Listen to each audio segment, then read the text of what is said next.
Assalamu alaikum yan uwana musulmi maza da mata na faɗin duniyan nan baki ɗaya.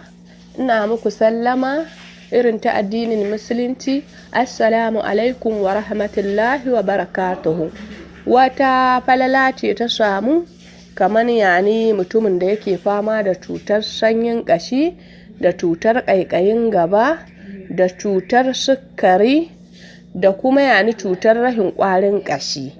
Insha Allahu idan ya samu tafarnuwa ƙwaya ɗaya, kai san ƙwallo take zuwa ita tafarnuwa, to ibantari guda ɗaya idan da ƙata ko akan leda haka ko kuma a cikin turmi sai ya ebe ya zuba a cikin wani ɗan guri haka da ruwa wanda ya kai ruwan riyal haka kamar mawace saha ta riyal, sai ya zuba wannan tafarnuwa guda ɗaya.